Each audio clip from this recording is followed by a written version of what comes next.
Whatever up, everybody. DJ Nubis here with you on the Meltdown Radio podcast with another edition of Vintage Cult Cinema. Today's special guest is the one and only Sci Fi Sentry. Thank you, sir, for being here today to talk a little Equilibrium from 2002. It is a science fiction film written and directed by Kurt Wimmer and starring Christian Bale, Emily Watson, and Taye Diggs, as well as Sean Bean. We have Sean Pertwee in here. We have like Angus McFadden. A lot of familiar faces. Let's just start with, when was the first time you seen this, and what did you think upon first impressions? Oh man, well, thank you for having me on the Vintage Cult Cinema. DJ Nubis, the Metal Tavern Messiah, the Master Disaster.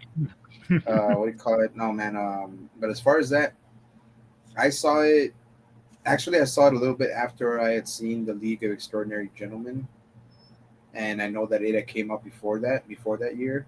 And I think it was. I think the Gentleman was 2003 or something. But yeah, I saw it, and yeah, it had that Matrix type of like style, but like gun kata. I was like, okay, it's cool. But yeah, it's the allure of the science fiction, the future dystopian, like world wars and all that stuff. But it was, I think I had saw it probably in 2000 and maybe 2000, mid 2003, 2004. And yeah, I was hooked on it, man. I like the black and white style.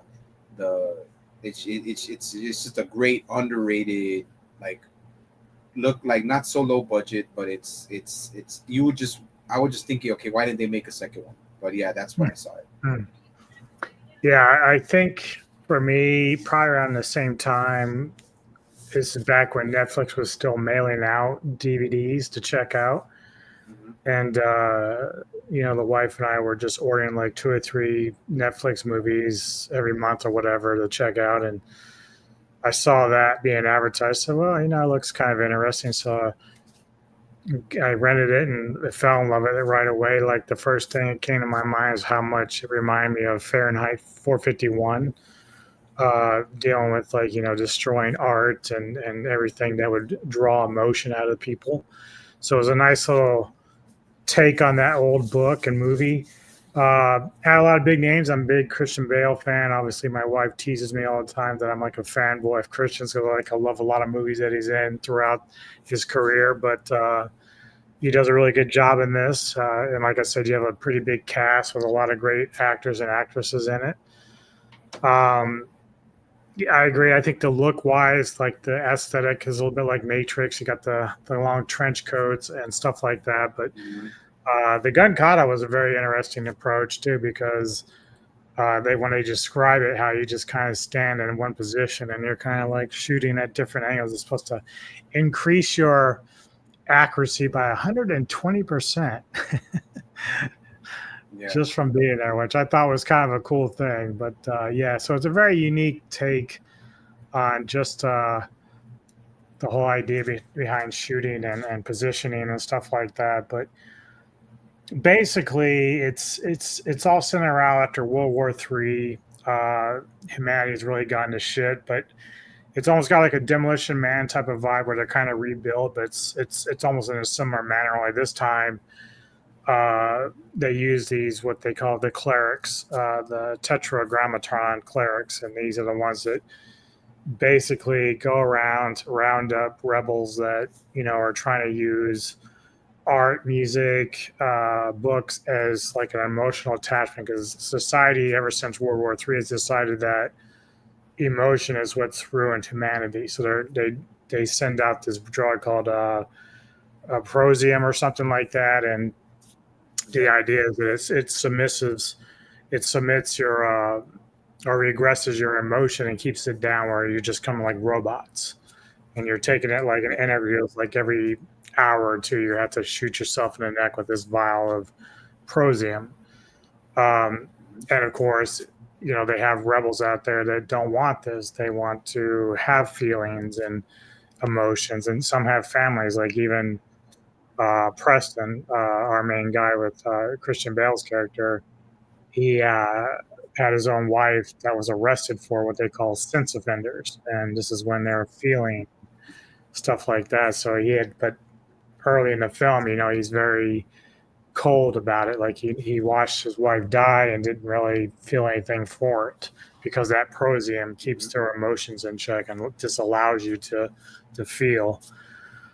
One of the things that's really cool about the opening of the movie is one of Preston's right hand man is Partridge, played by Sean Bean, and they're both clerics, Yeah. and they go to a warehouse where they discover that there's some rebels that have like art and stuff that they've held on to and tried to like they're obviously not under the prosium drug.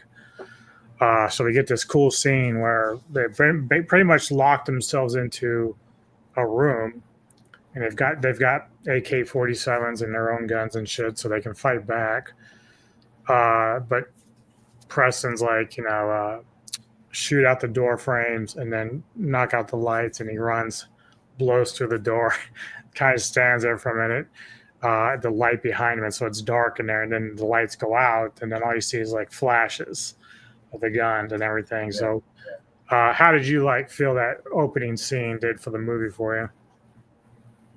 Well, when I rewatched it, like I've already watched it 3 times, but when I rewatched it about 3 days ago, I was like, I forgot how cool that looked, and I was like, shit, man, like that's that shit that I haven't seen that in a while, and I saw it, and I was like, man, like that's just freaking that's amazing, and you only see him, and you only see the flashes of light from the gunshots, and it's every single gun, every single flare up of the light. It's like you just see him, excuse me, posing different poses, like poses you wouldn't even think, and he's moving and he's staying in one spot, and he's doing all of these poses. And I was like, holy shit! Like I was like, wow! Like I remember that part, but I remember it being that badass. I'm like, oh shit! And and then he's just done, and he does the pose, and then it's over, and I was like, fuck, dude. I was like, shit. I'm not gonna lie, like I had not seen Equilibrium like in over 10 years.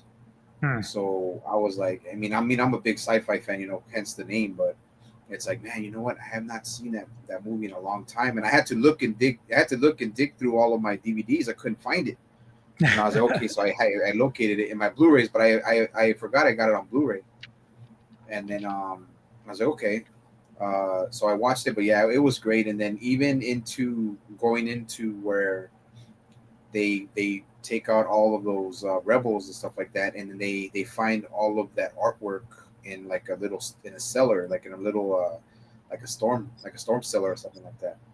Um, and I was just like, wow, like and then I started to re-get that, like rewatching it, started to get okay. Now they're going into this. Those are called sense offenders, and Mhm. like just like you said, they whatever it takes to prosium. Is it prosium or prosium? It's prosium, right? With a P. Yeah, Prosium too, like basically.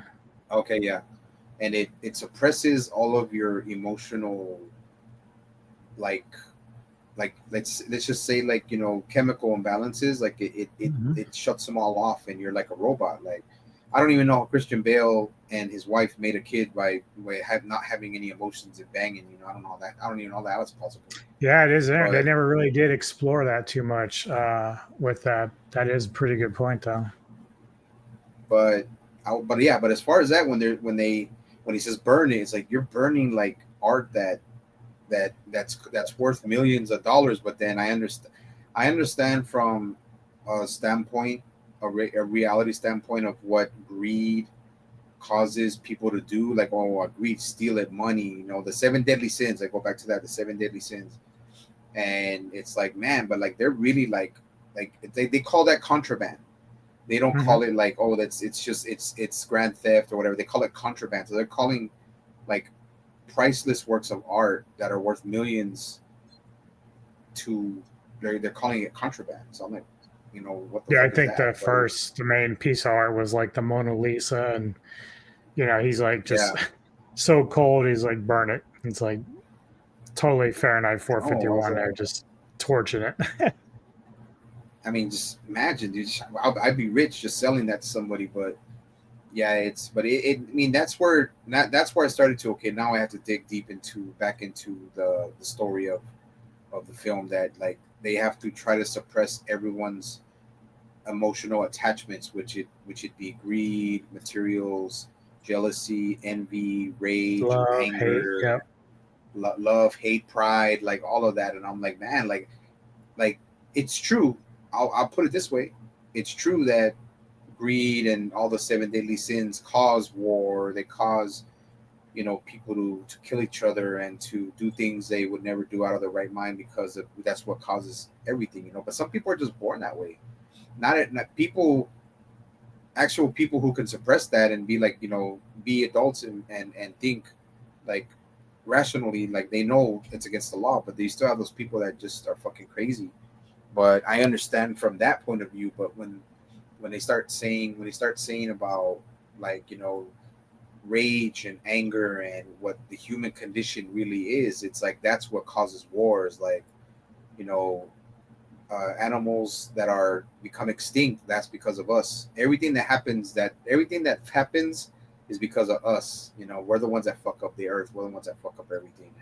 But it makes sense though. But the first scene was great, man. When Yeah, there's that that happened, interesting. like, yeah. Yeah, there's that interesting point later when we come across a character named Mary O'Brien, and she's a sense offender that ends up being executed. Well, she's kind of like, uh, you know, sure, emotions kind of led to the downfall where we have war and stuff, but she's like, also, it's like you're basically just a drone until you die. Like it means nothing. Like, without feeling, it's just like you're just somebody walking through life and not really experiencing life. You're just there. You're just existing.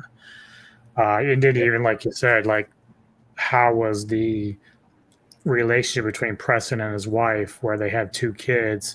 Because we notice she's gone early in the film before we find out what happened. And it's like his son and daughter, and they're just like the son is very much like a robot. He just talks to him in this like cold, not caring way, just addressing what his school day was like, et cetera, et cetera. Sean Pertwee's character plays a character named Father, and he's basically this man who sort of like kind of like Cocteau from Demolition Man. He created this society where Prosium is keeping everybody in check. There's no violence in terms of citizens, but we have the violence from the clerics and the soldiers on the sense offenders. But we don't have like worldwide violence in terms of like wars and rape or anything like that. Those things don't exist because all the senses are down now because of the drug. Um, but after the opening act, uh, Preston and Partridge are on their way back to the main facility, and we kind of start to see early in the film where Partridge is not the same kind of cold guy that Preston is when it comes to clerics. So on their way back, Yeah. Preston says, "Well, I look at what's going on.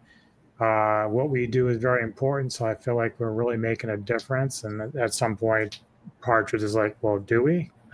And or something to that effect. And Preston's like, "What?" And he's like, "Yeah, we do." He changes his answer because it tips him off that there's something not right about Partridge. Um, then, of course, as Preston thinks about it, he's talked with the guy. Let me figure out his name real quick. Who's played by McFadden, Vice Consul DuPont, who's like the right hand man Yeah. to Father. He's like asking him a question about, like, how did you feel about your wife's death and all this stuff? And Preston's like, I felt nothing. And then they have like a flashback, of course, showing what happened and all that. But then it makes Preston think about his partner, and he starts to inquire a little bit about, because his partner took a book from their last uh, raid, basically, and said he was going to log it in personally. Because he says sometimes they screw up and don't log things correctly. So Preston checks up on that. Nothing was ever logged, and he finds out his partner's been leaving every night to go out into the city, which is basically ruins. It's like old warehouses and broken down buildings, and basically where all the rebels and sense offenders would hide out, from the main city where everyone's like drones and robots. Called the So Nether, right? what's that? Nether. It's called the Nether. Yeah, That's what they call it. Nether or Libria is the name of the city. So yeah, he goes out with some soldiers, and they end up finding Partridge in some abandoned building. He's actually sitting there reading that book that he took from the raid. And Preston comes up. He says, look, I'll put in a good word for you with the council and everything. It's like, well, Partridge's like, well, that's not going to happen. Like, it's a death sentence to be a sex offender anyway. Yep. And then we just have this cool scene because it's really just basically we find out Partridge has stopped taking his doses, and he's now feeling, he sees things, he feels, he's experiencing the book, the words, like everything is different than it was under the drug.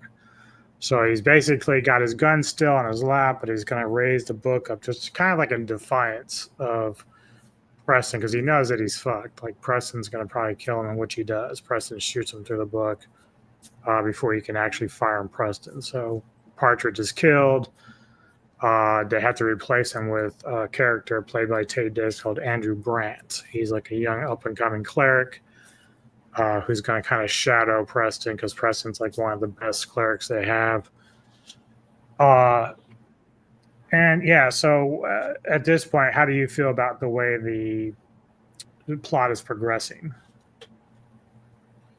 Oh man, it's great. Like, Partridge is like, he even said, like, he said this thing, I forgot what it was because I watched it 2 times. He says like he Don't said a tread on line, me. I think, from the book that he was Yeah. reading. Yeah. He's like, Don't tread on like, my he said dreams. That's what it was. Yeah, don't. It says, yeah, you are. I laid my dreams at your feet, and now you walk over my dreams. And then he says, And then he says something to the effect where it says, I would pay it gladly. Yeah. I would pay it gladly. And I was like, and then boom, he shoots, like, says, you really want to. I think Preston says, you really want to, you really want to do this, and you don't do this. And he's like, and he says, I would pay it gladly. And he's reading that thing from the book, and that's when Preston shoots. That's when John Preston shoots him. And I was like, yeah, I mean, it's irony, what they're reading from the book, because his senses are being overloaded because he had on that dose for so long, and now that he's reading books and reading about what triggers emotion in the human brain, and excuse me, it's a great scene, man. I mean, poor Sean Bean, man. The dude can never get a real break, man. He can never get a real acting role, man. He's always in the movie for like at least 10, 15, 12 minutes, and he's waxed. I know. I kept saying to man. myself, can we get like a really cool scene with him first, before he dies? Like, but yeah, he was the guy that we set up. I mean, why did they do that? Why didn't they put Tate Diggs as freaking Partridge and made freaking Sean Bean the freaking antagonist? You know what I'm saying? Right. And like, Sean Bean does I love Sean Bean too. Yeah. No, I love Sean Bean, bro. When I first saw him as Boromir, bro, I was like, that motherfucker's a great actor, man. Great English actor. I think he's Scottish or English. He's English, but yeah, it's a good.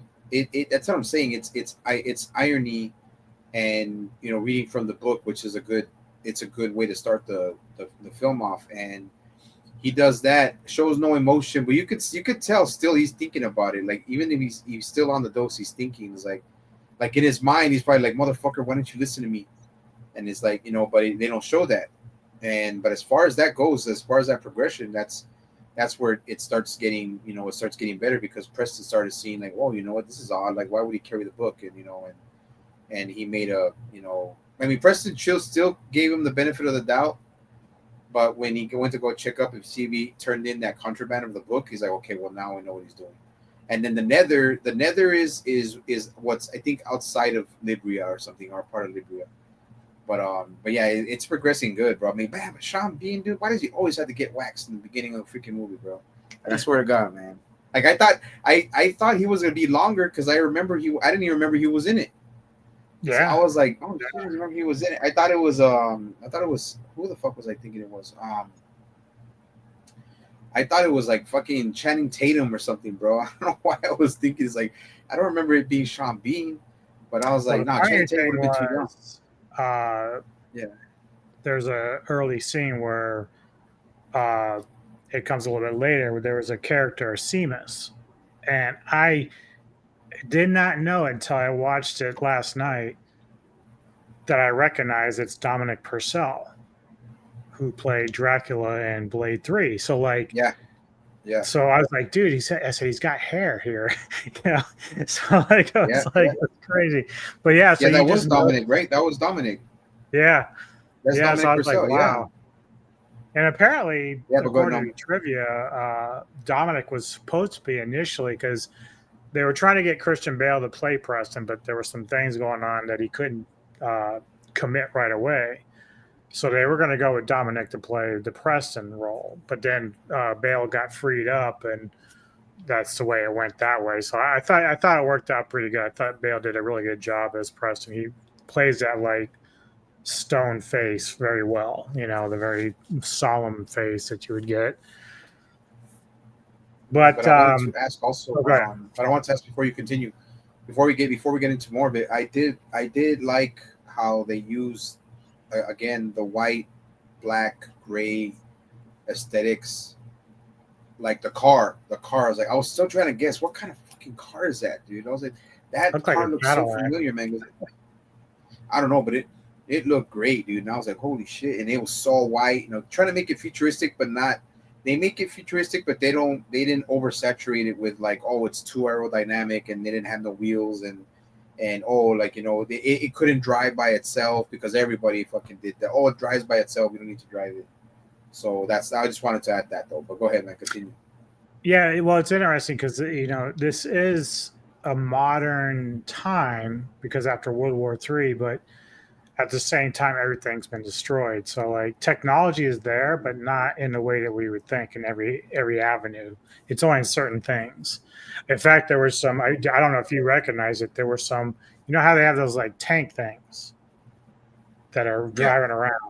Well, the one of them Yeah. that I saw within the city looked just like the one from Aliens. I was like laughing. I said, "Oh my god, it looks like the thing from Aliens." Oh shit! I didn't see Yeah, that. yeah. It was like driving on a bridge or something. I was like, "Dude, that looks like the thing that they drove in Aliens." I was like, "That's really cool." Um, Okay. so yeah, so after he has a kill Partridge, there's a moment where Preston's in his bathroom, and that's usually where he takes his doses and whatnot for the night and whatever. It's like every few hours I have to take it. And he knocks it off, breaking it onto the floor. And so his son walks in, and his son's like, what are you doing? He said his son's keeping like a very stern, like almost father like, or at least keeping track of what dad's doing. He's like, what are you doing? Yeah. He's like, oh, I broke one of my vials by accident. That almost never happens. Like it's almost you can see since he was getting ready to dose anyway that he was already starting to kind of go back into feelings. That's why they like have to hit themselves. So the son's like, well, report to such and such tomorrow and have it refilled like right away. And so Yeah. Preston's like, sure, yeah, of course, that's the logical thing to do. He's like doing the whole stern thing. Uh, Mhm. but he gets in front of the building and doesn't go in. Like we don't really know that right away because he's just kind of standing there. But Brant shows up, picks him up, and Brant's like, "Well, man, you were in and out of those lines pretty fast." And they do show where some of the lines to those drug retailers or whatever that give them the drug, it's just like massive Yeah. lines. They just look like robots sitting there waiting. And we Yeah. even see a moment where Preston has a few of his vials. This is when he stops taking and he starts like dropping them because he's now starting to feel. He wakes up one morning, he can pull the paper off the window and he can see the sun, and it like gives him some sort of emotion. So he's starting to kind of go where Partridge was. He's starting to Mhm. the feel of things when he goes on raids. They actually come across the woman I talked about, Mary O'Brien. Uh, they raid her house, and then they find this hidden room where she has like a bunch of shit in there, and she gets ready to shoot them. Like she tries to take a gun from a soldier, and Brant getting ready to kill her. This is when Preston pushes the gun up so that she's not dead. He says, "Well, we need to interrogate her." But we all know as a viewer, he actually didn't want to see her die. Like he's starting to feel like he understands. Like, oh, I don't want to see this chick get lit up, because we see him starting to slip from his persona of a drone. But yeah, so he ends up finding his room, and this is where he ends up finding the record player, snow globe, and all this other stuff. And he starts playing Beethoven's Ninth, I think it is, that's on the record there. And he literally like breaks down crying, like because of the emotion that's in him. Like, so it just, they don't know how to react. It's different for him. There's like, what is this? Like, what's going on? Like it's like no. Well, I mean, to add on that, like it's like, say me and you listen to it because we're off, or we, say we're not taking it right. We're sensing everything. Beethoven is just it's Relaxing. music that's iconic. It's legendary. It's music that was made back in the Victorian era that we were not even our freaking grandparents or even grandparents before them were even thought of, but it still has that emotion, but it'll affect us. Oh, that's Beethoven. Oh, it's cool. But for someone that had been on that interval for so long, it literally like makes his brain overload with emotion. That is the way he breaks down so quickly. And I was like, man, I was like, I was just gonna say to myself, thinking like, whoa, I mean, I know Beethoven's Beethoven, but I don't remember Beethoven making me cry. But it's like, but I'm like, I mean, put like Alice in Chains, or put like some Metallica, or put some freaking put some what do you call it? Put some Nothing Else Matters from Metallica. Then maybe I'll think about doing that. But I'm like, this is Beethoven, bro. Why is he crying for Beethoven? But yeah, That'd be funny but it's like if I had like the skills to do the AI stuff with video. I would just go back and change that to like Cannibal Corpse's Hammer Smash face. right. Watch him cry. or what do you call it? Or do it 9 Inch Nails Hurt. Mm-hmm. Like I would be like that. Like no, but I just to add to that, and then like, but I understood really quick that listening to anything. I mean, Beethoven's great. Don't get me wrong, I'm not bashing on Beethoven. It's just that it's legendary. It's iconic. It's back way into the Victorian era when they still wear the fake wigs. So it's like, that I understood why, and also other stuff in that room. Like when I saw the newer modern version of a tape, a CD, a CD player, but the one that you open the thing and you put the CD and you put it there, and I saw it. It was typical 2000s, early 2000s technology, and I saw that, and then like it had books, it had Mother Goose. I was like, I remember that since I was in elementary school. And like I did like how they put all of that, those little things, like what people would grow up listening to or people would use back in that time. That's what made it that's what made that scene about when he starts crying, when he starts listening to the record, like that they added that much more emotion to the scene. Yeah. Oh, I just wanted to add one more thing, bro, and I had to add it before we continue. I remember he actually he doesn't even wait for them to come and confiscate it. He burns it himself.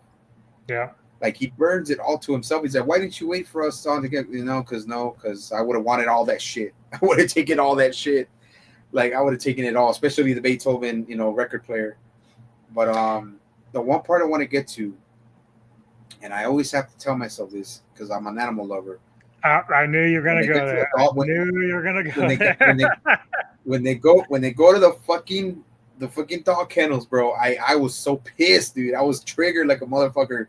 I know it's a movie, but I mean, it I was so mad, but then I was like, why do they always have to do that in fucking movies, bro? Because they got to get that emotion out of you. They got to literally get if anything about emotion, bro, that got me. As far as wanting me to go through that freaking film myself and fucking kill those motherfuckers. But it But was the part where that tells you like just how far that society had gone because even Brant, who is a bit younger than most of the clerics, he's like, what do they do with them? Do they eat them? Whereas you know that the ones that have been around for a while, they just eradicated domestic animals, cats, dogs, whatever. They don't have them. So I have to wonder also, like, how does that affect like an ecosystem? Like, what happens outside of the walls, like with just nature? Like, are you destroying everything? Like, it's really weird. Like, we don't know exactly how they eat exactly. We know they take the drug, but we don't know like what they eat. yeah. See, clearly, Yeah. Odie doesn't agree with this movie either. So, You feel me, Odie. You feel me, man. You feel me. He was watching it with me. He's always watching movies with me. But sorry, I hope he's not too loud. But no, that's why I have the door closed. So even with the door closed, you can still hear him. What do you call it? But no, you're right. Like if they eradicated, like an ecosystem would collapse mhm, without any kind of animals, and literally would become a dystopian. Literally would be a wasteland, mhm, and fires would break out and everything, all that. You know how it plays out. But like yeah, the part that really got me, where you can tell for me, when Preston really started feeling hard was when they were gonna shoot the puppy. yeah, And I was like, "Oh, you motherfuckers, better not!" Like I was telling, I didn't remember this part. I was like, "Fucking, I swear, Preston, you better fucking save that dog, or I'm gonna go through that fucking movie and kill you myself, bro." Because I was like, I was thinking, "Oh hell no!" But then yeah, he right before they're gonna do it, he's no, no, no, no, no, wait, wait, and he yeah. goes and he takes it, and There's that scene because like right before that, uh, where the soldier comes into the kennel and he just starts firing. Now they don't show the dogs being hit, but it reminded me so much of the thing when the thing is taking the dogs and Kurt Russell's forced to shoot them to put them out of their misery because they're going to be overcome by this parasite. But this, there you can just hear the dogs wailing as this guy's shooting them dead. And it's like yeah. so traumatic. Like I said, this is like the one part of the movie I hate, hate, hate. No, I skipped But it every then, time I watched it. I skipped it.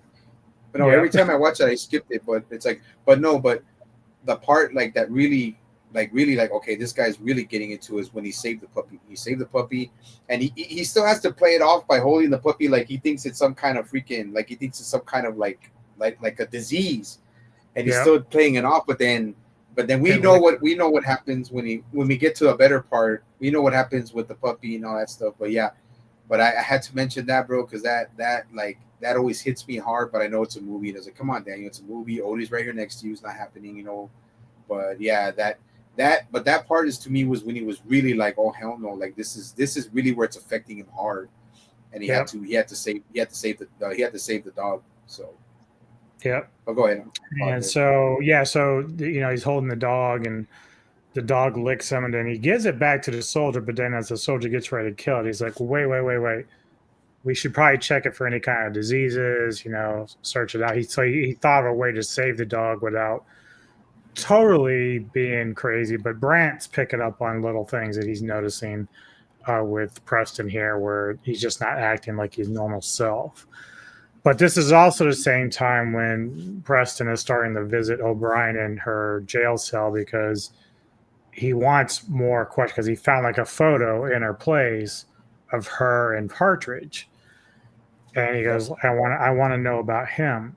And she's like, talk to him. But from what I've heard, he's dead.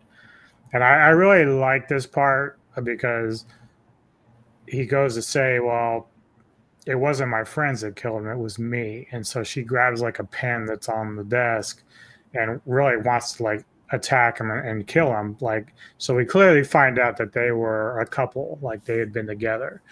But it's only really kind of alluded to that they kind of met through these, once he starts stopping the dosage, he must have discovered the underground group or whatever it was where all the rebels were, she's a part of that resistance, and so they developed a relationship through that. But obviously, he was killed later on because he still has to pose as the cleric, etc. So now Preston's starting to kind of like, because he kind of sees her and she kind of reminds him of his wife before she passed. So, they started developing like a little bit of like an emotional connection. That's another part that's great before her death, is that she starts to see that, like, oh shit, you can feel. And he's trying hard not to, give it away, but it's too obvious.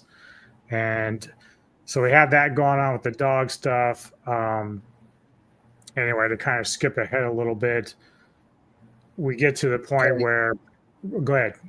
I just I didn't I'll just throw this out there.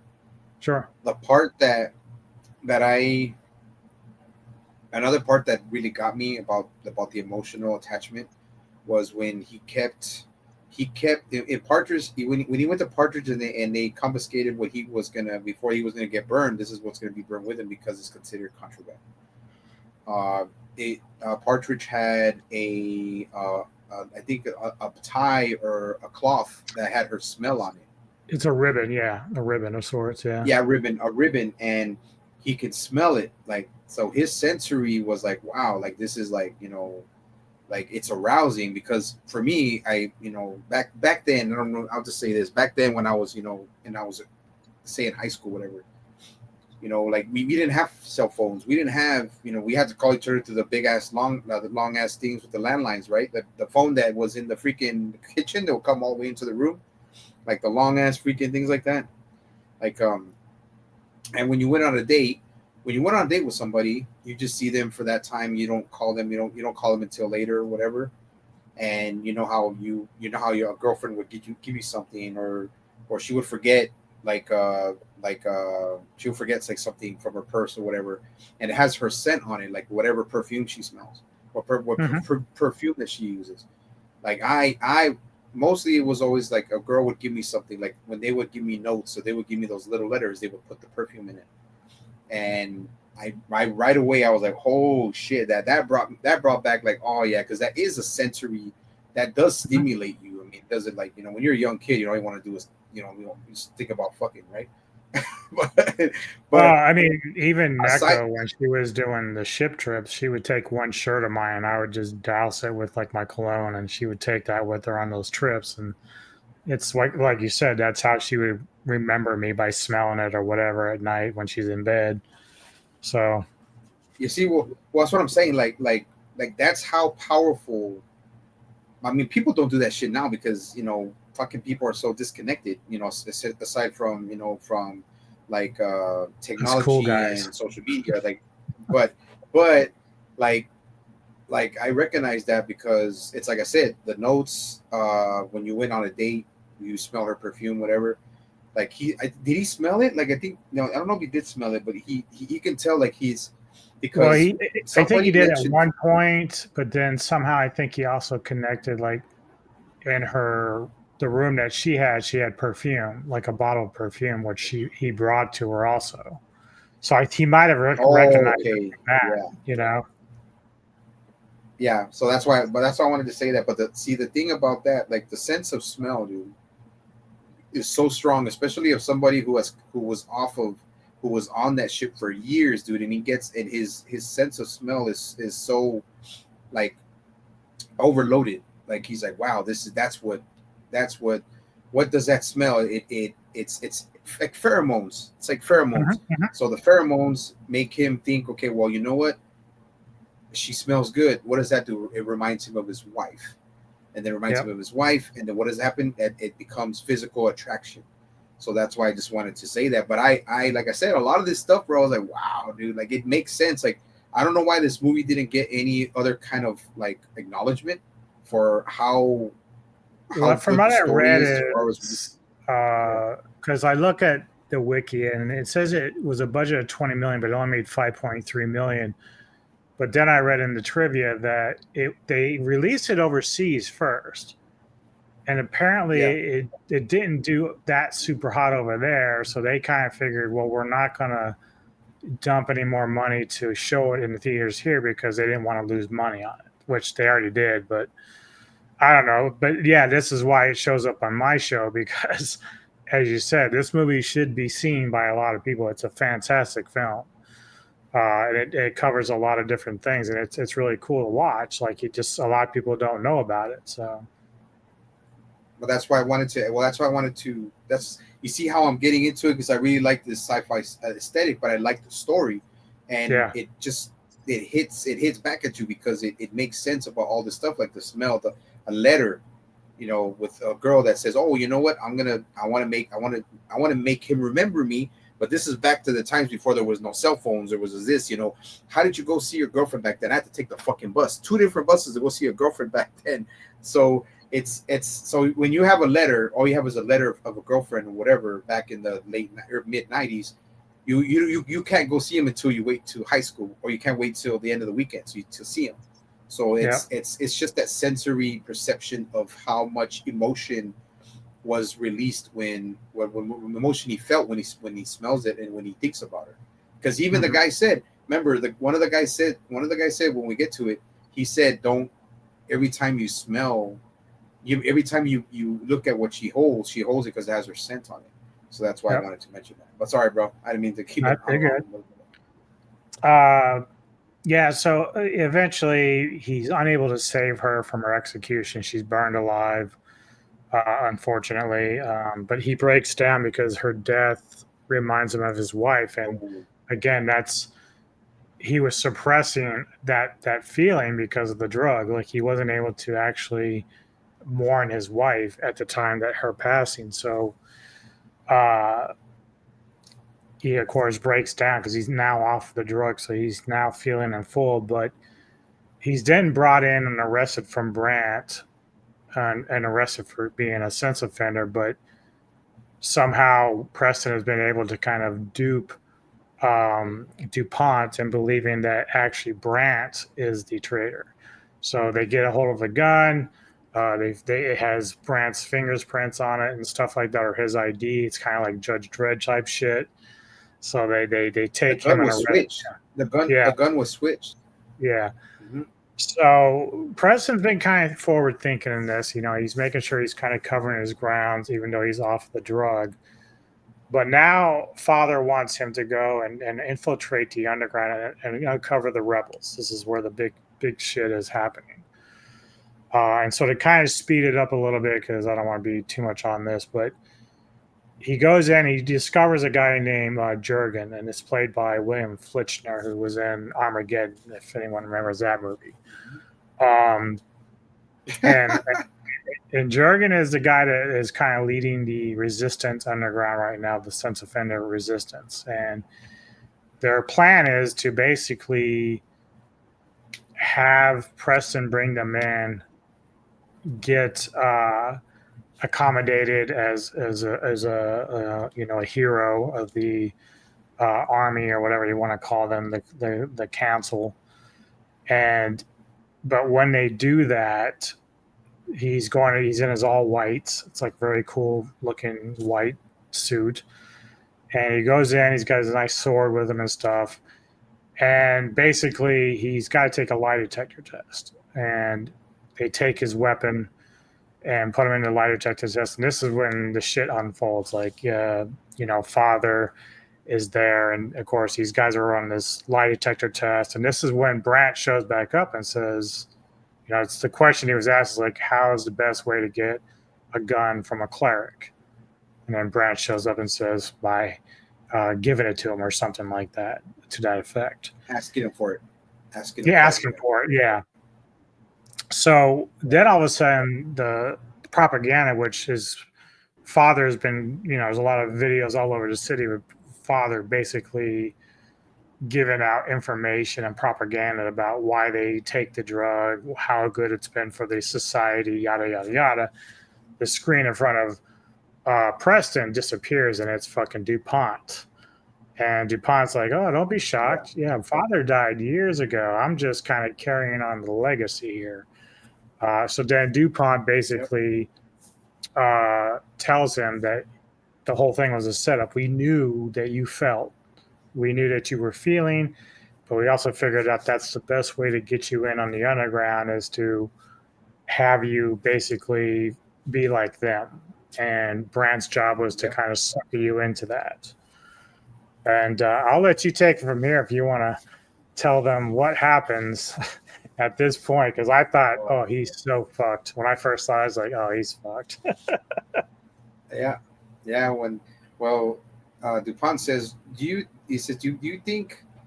You think because he, like you said, he said he did. Father died years ago, but then he says, do you really think? Do you really think? You know, I could have used myself because father was still just. You really think I can really use myself when I can just use a political puppet as any Yeah. kind of political puppet? He could have used an old lady as a political puppet. Oh well, this is mother now, so now we got mother. He knew all of that. Like, and even though he's on that stuff, it's like that's crazy because I don't think. Well, we'll get to it at the end.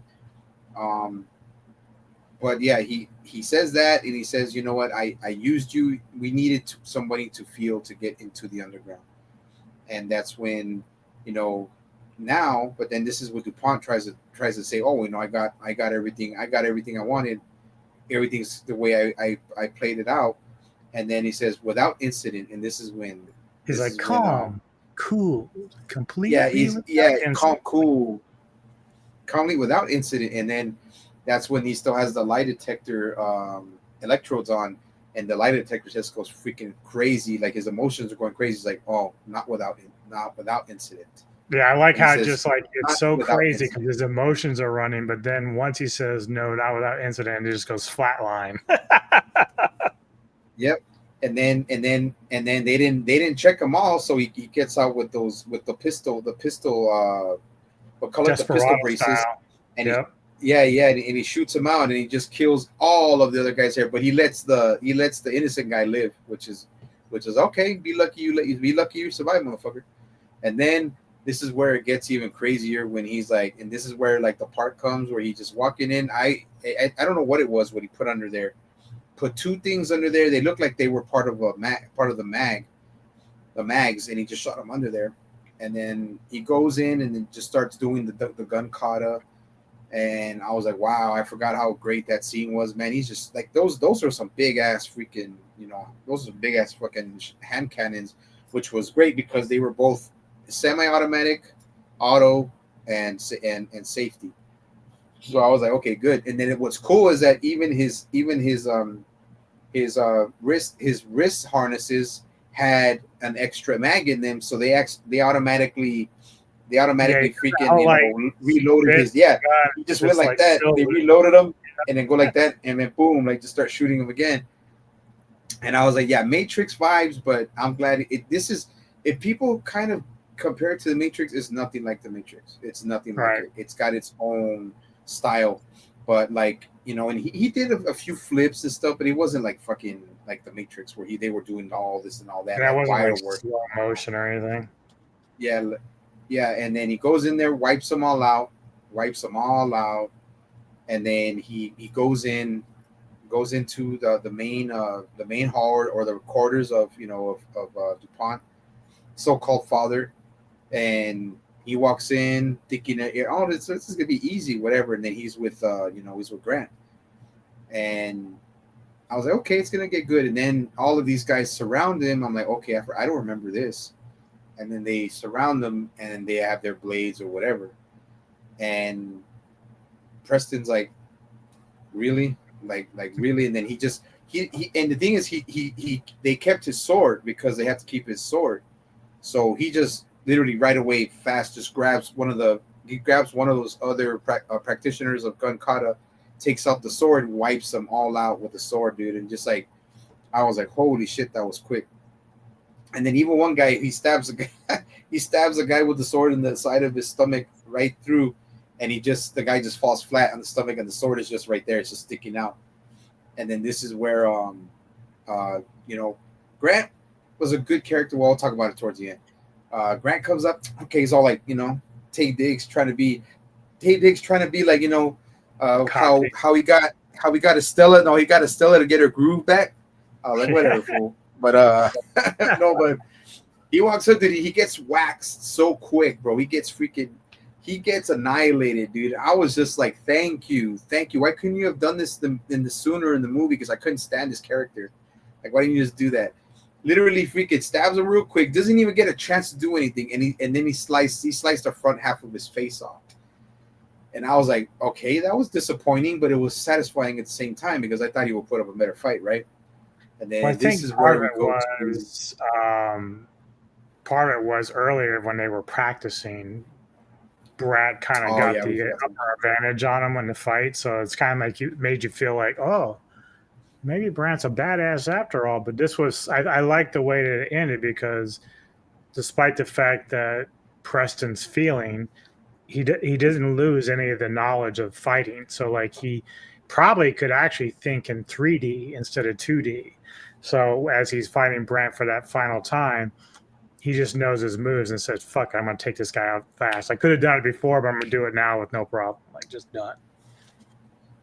No, well, true that. But I mean, even though sometimes emotion, me as a former martial artist, fighter, and all that, sometimes when it comes to a fight, emotion can be your disadvantage.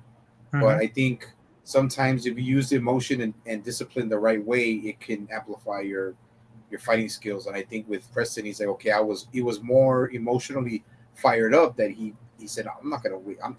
Fuck this guy. I'm gonna fucking take him out real quick. So that's Yep. probably. But you're right. It's a perfect way to put it. But then this now DuPont's like, okay, I'm gonna cut it too. He was kind of slow though. I mean, he was slow. I mean, they tried their best, but like I said, okay, he's kind of slow, but they're doing the whole gun kata thing, trying to catch their own guns, and they're like blocking this and that, and then finally, Preston catches it and blocks his gun from getting there, and he has the gun to his face.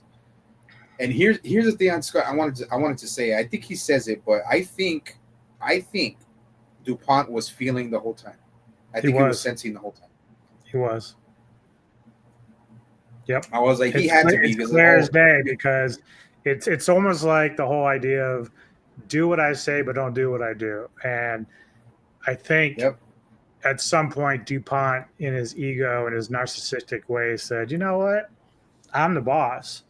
If I want to feel, I can. No one's going to know any better. They can't do anything to me. So it's kind of like he's feeling, he's pretending he's not feeling, but he has control of the entire thing, so he can just do whatever he wants. So that's why when Preston knocks his gun away and has him dead to rights, he's like, "Well, wait, I'm life. I feel like you feel," and tries to basically say, "Can you still take my life, knowing that I feel and that we're not robots here?"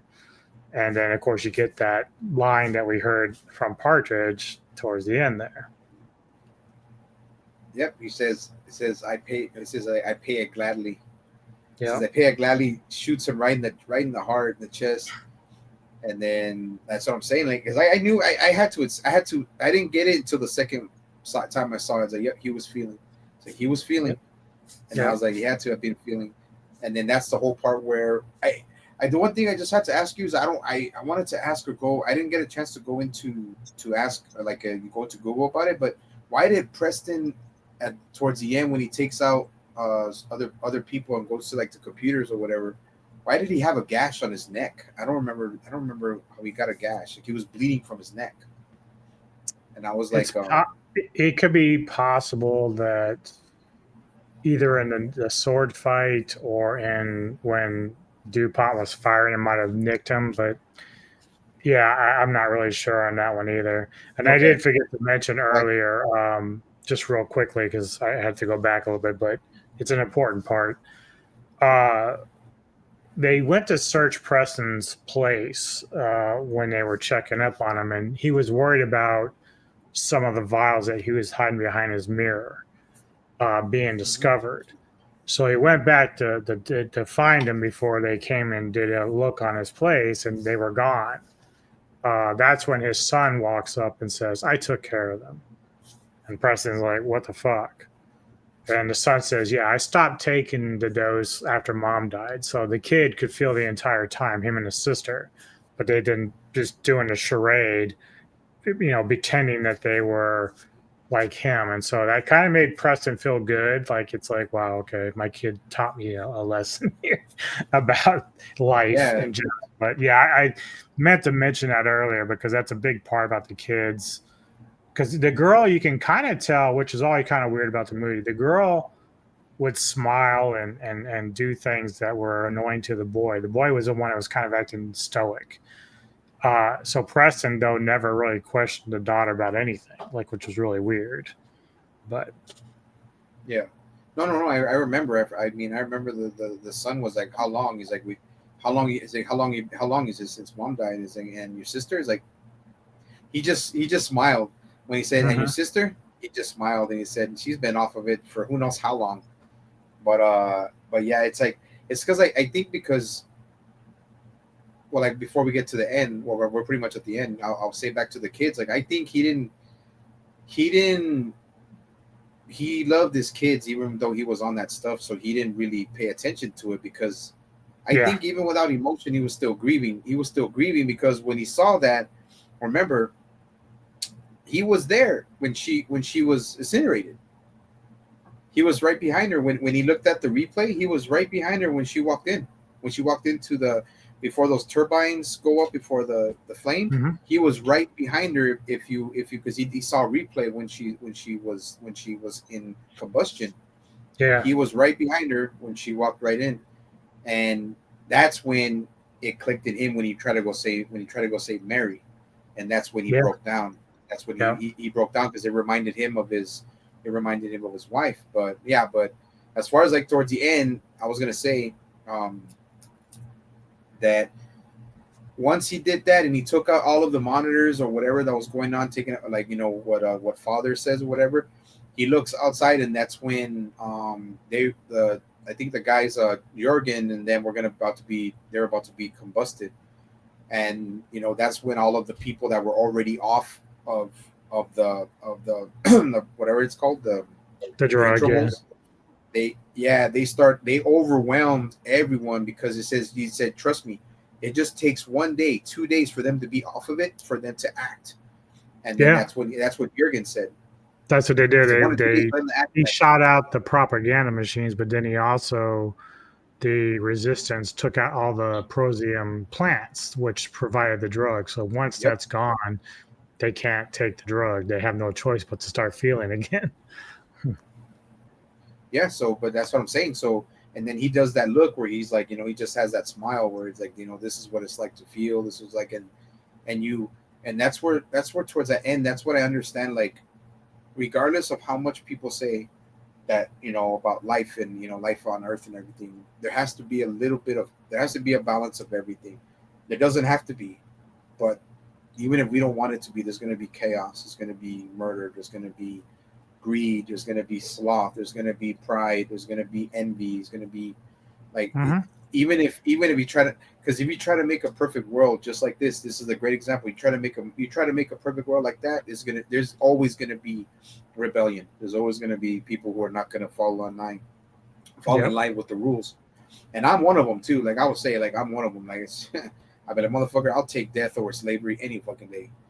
But it's Yep. like but yeah, but that's what I just wanted to mention. But the film, dude, the film was, I mean, I did like that the ending wasn't prolonged. It Yep. was fast, it was simple. It didn't have to be like Lord of the Rings where it's like a 45-minute ending, where it's like it was simple, basic, and like a great film, all in all, with a message. The message, just it's saying, regardless if you try to put everybody or keep everybody in line in some kind of utopia, it's not going to work.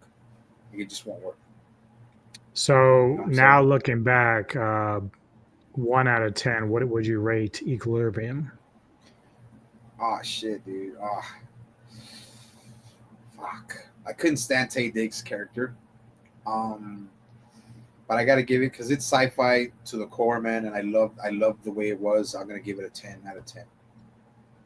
Yep, that's where I am. It's still a very good film. Yep. It holds up well to now. Like, you can still watch it today. It's still very entertaining. Great acting, a lot of great actors, great story. I never get tired of it. That's why I don't watch it as often as I probably would, but that's because I enjoy every time I do watch it. It feels like I'm kind of watching it for the first time, so I always enjoy it that way. But it's still Yeah, a 10 out of 10. It's a really good science fiction film that more people need to check out and view because I think it's worth it. So, yeah, do you have exactly. anything coming up on your channel in the future, or? Well, since I was back from the freaking great freaking vacation, I will get with you soon, but I still want to get when I get a chance. I want to get with a few people. I don't know if you might want to join for the bear. I want to get that out of the way. That's been on there for a while, and I do have some stuff with Kevin coming up, and we're gonna talk about maybe next month. We're gonna talk about the Akira Kurosawa films, Oh yeah, samurai probably stuff. Seven Samurai, Hidden Fortress, Ran, and Yojimbo. And I finally saw Ran and Yojimbo and the Hidden Fortress, bro. Oh my god, dude, fucking good freaking movies. I don't know why I had not watched. I never seen the Hidden Fortress, and that's a I just great movie. checked out. Yojimbo either. I just checked out 11 Rebels the other night. It was pretty good. I enjoyed that. Yeah, that one. Yeah, that one I gotta try to get, but like I was like, I'm probably gonna buy it, but I'm fucking running very low on funds, dude. So and I still have the rest of fucking July to go. But yeah, but that and I want to try since we did meet up with Samurai and Candice. I didn't shoot it to him, which I should have shot it to him when I was there. But um I want to try to get Samurai and Lady Fat Blood for Ghost in the Shell, the the first animated film that came out I think in '96, Yeah, and she loves that film. She loves that film. I want to try to get that. And then as far as that goes, we're gonna get it done, dude. If not this month, September, Fist of Fury, me, you, Neko, and whoever wants to join. yeah, For the consensus definitely. crew, we'll get that for the consensus crew live stream. D will want to get on that one, so I'll tell D so that way it'll be next month. I'll let him know. I'll let him know ahead of time. Probably like probably today or tomorrow, and Hmm. we'll see what we can get it done on for September. And so far, that's it. Well, we still need the Warriors, but that I'll keep that one's on the burner for right now. But yeah, so far I'm just going the to be doing bear. that one at some point on this channel, on this episode. Vintage Call. I'll be doing the Warriors sometime. So if you want to collaborate on that one when we can, we can. Okay, that'd be fine. Let me know, man. Then I can wait that one off, and I don't have to do that one. Well, I don't have Right. to. I know I do videos, but see, another thing is I don't know.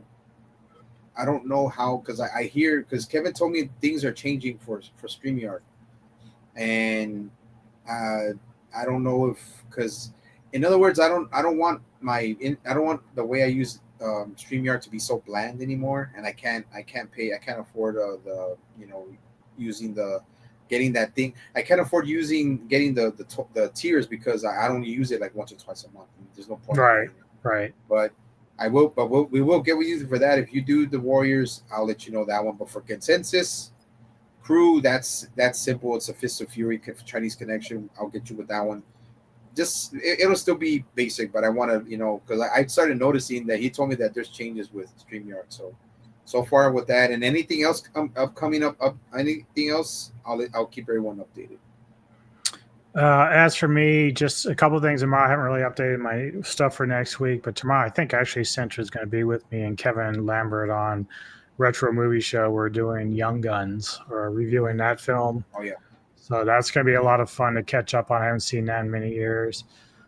Then later in the evening, Olvin and I for Sylvan Screes and Vance, we're doing Pirates of the Caribbean, Curse of the Black Pearl. So we're reviewing that. That's his pick this week.